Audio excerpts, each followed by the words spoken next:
Good morning. ഞാനിന്ന് നിങ്ങളുമായിട്ട് share ചെയ്യാൻ ആഗ്രഹിക്കുന്നത് നമ്മുടെ ഗാർഡനിൽ അടിപൊളിയായിട്ട് പൂക്കൾ വിരിഞ്ഞ് നിൽക്കുന്ന സീനിയ ചെടിയുടെ കുറച്ച് വിശേഷങ്ങളാണേ. നമ്മുടെ ഗാർഡൻ കൂടുതൽ ഭംഗിയുള്ളതാക്കാൻ പറ്റിയ ഒരു പ്ലാന്റാണ് സീനിയ. പല കളറിലെ പൂക്കൾ ഇങ്ങനെ ഒരുമിച്ച് വിരിഞ്ഞ് നിൽക്കുമ്പോൾ എന്ത് ഭംഗിയാണെന്ന് നോക്കി. ഈ ചെടി നമുക്ക് പെട്ടെന്ന് പിടിപ്പിക്കാൻ പറ്റും എന്നുള്ളതാണ് ഇതിൻ്റെ ഒരു പ്രത്യേകത. പ്രത്യേകിച്ച് നമ്മുടെ കാലാവസ്ഥയിൽ നന്നായി വളരുകയും നിറയെ പൂടുകയും ചെയ്യുന്ന ഒരു ചെടിയാണ് സീനിയ. ഇതിൻ്റെ വിത്തുകൾ പാകി നമുക്ക് തൈ മുളപ്പിക്കാൻ പറ്റുമേ. ഇതുപോലെ ഉണങ്ങിയ വിത്തുകൾ നമ്മൾ ചെടിയിൽ തന്നെ നിന്ന് ഉണങ്ങി പാകമായ വിത്തുകൾ നമുക്ക് പിന്നെ എടുത്തിട്ട് പിന്നെ സൂഡോമോണസ് ലൈനിൽ ഒരു 3 മണിക്കൂർ കുതിർത്ത് വെച്ചതിന് ശേഷം നമുക്ക് തൈ പാകുവാണെങ്കിൽ നല്ല ആരോഗ്യമുള്ള തൈകൾ നമുക്ക് കിളിച്ചു കിട്ടും.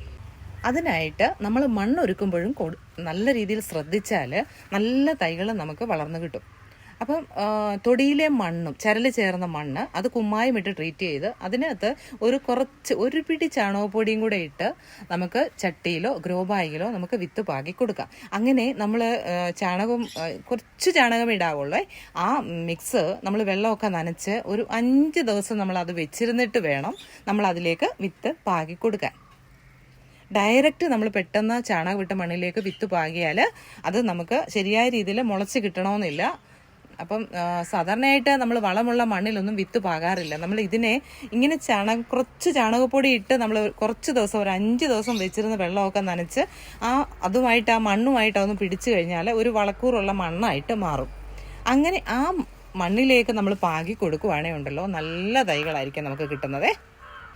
അല്ല നമ്മൾ ഡയറക്റ്റ് നിലത്താണ് ചെടി പാകാൻ ഉദ്ദേശിക്കുന്നതെങ്കിൽ നമ്മളുണ്ടല്ലോ പിന്നെ ആ മണ്ണൊന്ന് ഇളക്കി കൊടുക്കണം. നല്ല രീതിയിൽ മണ്ണ് ഇളക്കി ഇടുക.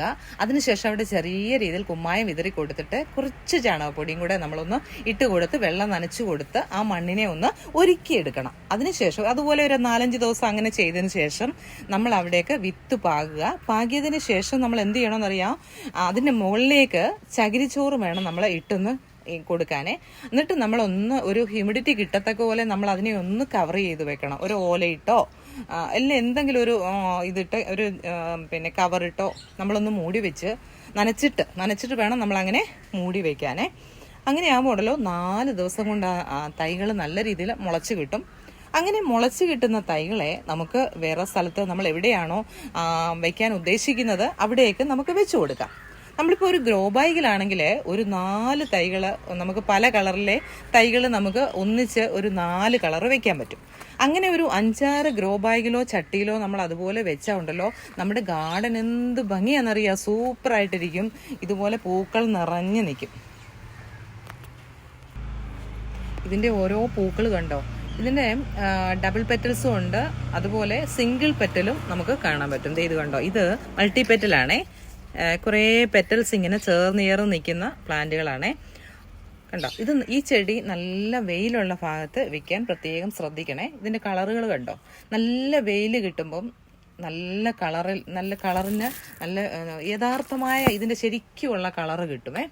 അല്ലെങ്കിൽ ഉണ്ടല്ലോ ഒരു മങ്ങിയ കളറായിരിക്കും. അപ്പം നമ്മൾ വളം കൊടുക്കുന്നതും വളവും വെള്ളവും വെയിലും നല്ല രീതിയിൽ കിട്ടുവാണെങ്കിൽ ഈ പൂക്കളുടെ വലിപ്പം നല്ല രീതിയിൽ വലിപ്പവും നല്ല നിറവുമുള്ള ഭംഗിയുള്ള പൂക്കൾ ഉണ്ടാവാനായിട്ട് നമുക്ക് ഡാപ്പ് കൊടുക്കാം. അങ്ങനെ ഡാപ്പ് കൊടുത്താൽ ഉണ്ടല്ലോ നല്ല വലിപ്പമുള്ള പൂക്കളുണ്ടാവും. അതുപോലെ നല്ല സൂര്യപ്രകാശം കിട്ടുവാണെങ്കിൽ ഇതുപോലെ വലിപ്പമുള്ള പൂക്കൾ കിട്ടും.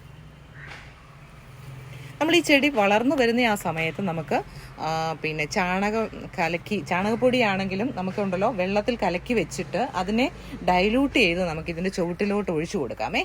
അങ്ങനെ ഒഴിച്ചു കൊടുക്കുമ്പോൾ നല്ല രീതിയിൽ നമ്മുടെ ചെടി വളർന്നു വരും. ആ സമയത്തൊക്കെ നമുക്ക് നൈട്രജൻ അടങ്ങിയ വളം ധാരാളം നമ്മുടെ ചെടികൾക്ക് ഒഴിച്ചു കൊടുക്കുകയാണെങ്കിൽ നല്ല രീതിയിൽ വളർന്നു വരും. ഇങ്ങനെ നല്ല രീതിയിൽ വളർന്നു വരുന്നതിന് ശേഷം ഉണ്ടല്ലോ നമ്മൾ ഇതിൻ്റെ നാമ്പുണ്ടല്ലോ ഇവിടെ വെച്ച് ഇങ്ങനെ നുള്ളി കൊടുക്കണേ. അപ്പോൾ ഉണ്ടല്ലോ ഇതിന് ശിഖരങ്ങളൊക്കെ വന്നിട്ട് ഒരു ചെടിയിൽ തന്നെ പല ബ്രാഞ്ചുകൾ വരും. കണ്ടോ, ഇപ്പോൾ ഒരു ചെടിയിൽ തന്നെ എത്ര ബ്രാഞ്ചാണ് വന്നിരിക്കുന്നത്. അപ്പോൾ ആ ബ്രാഞ്ചിലെല്ലാം പൂക്കളുണ്ടാവും. കണ്ടോ, ഈ ഒരു ചെടിയിൽ ഇത് ഒറ്റ ഒരെണ്ണമായിട്ടല്ല പോയിരിക്കുന്നത്. ഒരു ചെടിയിൽ തന്നെ ഇപ്പോൾ ഒരു 5-6 തണ്ടുകളാണേ. കണ്ടോ, ഒറ്റ ചെടിയാണേ. അപ്പോൾ ഒരു ചെടിയിലാണ് ഇത്രയും പൂക്കൾ നിൽക്കുന്നത്. കണ്ടോ, 6 പൂക്കളാണ് ഒരു ചെടിയിൽ നിറഞ്ഞു നിൽക്കുന്നത്. അപ്പോൾ അതുപോലെ പൂക്കൾ ഉണ്ടാവണമെങ്കിൽ നമ്മൾ ചെടിയുടെ മോൾഭാഗം ഒന്ന് നുള്ളി കൊടുക്കണം. അപ്പം പല ശിഖരങ്ങൾ വരുമേ. അങ്ങനെ ശിഖരങ്ങൾ വന്നിട്ട് അതിലെല്ലാം പൂക്കൾ നിറയും. അപ്പം അങ്ങനെ നമുക്ക് ചെയ്ത് കൊടുക്കാമേ. അപ്പം നമ്മൾ പൂക്കളുണ്ടാവാൻ വേണ്ടിയാണ് ഡാപ്പ് കൊടുക്കുന്നത്. ചെറിയ തൈ ആയിരിക്കുമ്പോൾ ഡാപ്പൊന്നും കൊടുക്കരുത്. ചെറിയ തൈ ആയിരിക്കുമ്പോൾ നമ്മൾ നൈട്രജൻ അടങ്ങിയ വളം ചാണകം കലക്കിയിട്ട് നമുക്ക് ഒഴിച്ചു കൊടുക്കാമേ. ചെടിയുടെ ചുവട്ടിൽ നല്ല രീതിയിൽ ഡയലൂട്ട് ചെയ്തിട്ട് ഒഴിച്ചു കൊടുക്കാം. കണ്ടോ, നമ്മുടെ ഗാർഡനിൽ ഇങ്ങനെ പല ചെടികളാണ് ഇരിക്കുന്നത്. അപ്പോൾ അതിൻ്റെ കൂട്ടത്തിൽ ഈ സീനിയ ആയിരിക്കുമ്പോൾ നോക്കിയാൽ എന്തോ ഒരു ഭംഗിയാന്ന് നോക്കിയേ. സെലേഷ്യ ഉണ്ട്, കണ്ടോ, അതെല്ലാം പൂക്കളായി വരുന്നതേ ഉള്ളേ. അപ്പോൾ ഈ ചൂടിന് നമ്മൾ എല്ലാ ദിവസവും നനച്ചു കൊടുക്കാൻ ശ്രദ്ധിക്കണം. നനവ് കൊടുത്തില്ലെങ്കിൽ പെട്ടെന്ന് വാടിപ്പോകുന്ന ഒരു ചെടിയാണ് ഈ സീനിയ. കണ്ടോ, അപ്പോൾ പൂക്കാൻ വേണ്ടി നമുക്ക് NPKയും കൊടുക്കാം, അതുപോലെ ഡാപ്പും ഒക്കെ കൊടുക്കാമേ. ഇപ്പം കണ്ടോ, നല്ല പൂക്കളിടും. അപ്പോൾ ഈ ചെറിയ വീഡിയോ നിങ്ങൾക്ക് ഇഷ്ടമായി കാണുമെന്ന് വിശ്വസിക്കുന്നു. ഇഷ്ടമായെങ്കിൽ ലൈക്ക് ചെയ്യാൻ മറക്കല്ലേ, കമൻറ്റ് ചെയ്യുക, ഷെയർ ചെയ്യുക. ആദ്യമായിട്ട് കാണുന്ന ആരെങ്കിലും ഉണ്ടെങ്കിൽ ഒന്ന് സബ്സ്ക്രൈബ് ചെയ്തിട്ട് സപ്പോർട്ട് ചെയ്യണേ. ആ ബെല്ലൈക്കണം ഓൾ ഓപ്ഷൻ കൊടുക്കുമ്പോൾ ഞാനിടുന്ന വീഡിയോസ് പെട്ടെന്ന് നിങ്ങൾക്ക് നോട്ടിഫിക്കേഷനായിട്ട് ലഭിക്കുന്നതായിരിക്കും. Okay, thank